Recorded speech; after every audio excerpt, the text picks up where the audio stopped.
বার্তা দিলেন।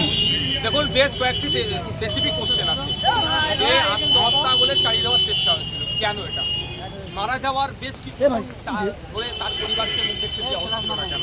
তাকে গোপন করা হচ্ছিল কি রহস্যটা, সেটা উদ্বোধন করতে হবে। যে অফিসারের সাথে যুক্ত আছে তাদেরকেও শাস্তির ব্যবস্থা করতে হবে। এই ধনঞ্জয়ের মতো সঞ্জয় হয়ে যাচ্ছে না তো? সঞ্জয়ের সাথে আর যারা আছে অবশ্যই বলছি, তাতে কিন্তু আমার পার্টিসিপেন্ট হবে। একারও কাণ্ড নয়, এর সাথে যারা যুক্ত আছে সঠিকভাবে তদন্ত করলে আমার বিশ্বাস যে তার ধরা পড়বে, তাদেরকেও শাস্তির ব্যবস্থা করতে হবে। আর সকালে চাকরি চাললে সন্দীপ ঘোষ সন্ধ্যে চাকরি পেয়ে যাচ্ছে, কারণ এর মধ্যে কী রহস্য আছে? যে হাসপাতালে যে বর্জ্যগুলো আছে সেগুলো দিয়ে দুর্নীতি হচ্ছে না, র্যাকেট ছিল, এটা কার কী কাহানি আছে সেটাও খুঁজে বার করতে হবে। তারা তদন্ত করছে এটা। আর সিবিআইয়ের কাছে 12 দিন হয়ে গেল, এখনো পর্যন্ত প্রোগ্রেস সে অর্থ দেখতে পাচ্ছি না। প্রয়োজনে সিবিআই যদি মনে করে এই ধরনের চোর পুলিশ খেলা খেলবে, তাহলে কিন্তু সিবিআই সিজিও কমপ্লেক্স আমাদেরকে অভিযান করতে হবে, ঘেরাও করতে হবে। সঞ্জয় রায়ের বাড়িতে আর একটা কথা হচ্ছে যে মুখ্যমন্ত্রী যে 10 লাখ 5 লাখ 2 লাখের যে রেট বেঁধে দিচ্ছেন, এটা বাধা বন্ধ করা হোক।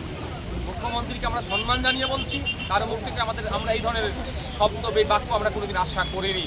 যদিও অন্যের এক বিধায়ক মুখ্যমন্ত্রী সম্পর্কে যে কুরুচিকর মন্তব্য করেছে, 25 লাখের রেট বেঁধেছে, সেটাকে যেমন ধিক্কার জানাচ্ছি, একইভাবে মুখ্যমন্ত্রী যে 10 লাখের কথা উল্লেখ করছে ধিক্কার জানাচ্ছি।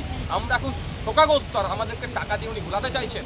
ওনার পরিবারের লোকজনের বক্তব্যটাই যে শুনলাম মিডিয়ার মাধ্যমে, নাকি সেখানেও টাকা অফার করেছে, এটা মেনে নেওয়া যায় না। যারা অন্যায় করেছে, মুখ্যমন্ত্রীর কাছে উদ্দেশ্যে বলবো, সেই অন্যায়কারী দোষীদেরকে আড়াল করার জন্য আপনার সরকার না পড়ে যায় এই ধরনের কাজ করবেন না।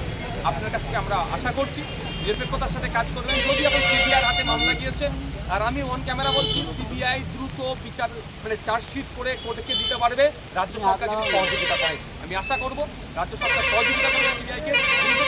সঞ্জয় রায়ের বাড়িতে সিবিআই গেছিলেন, 1 ঘন্টা 15 মিনিট ঢুকলেন।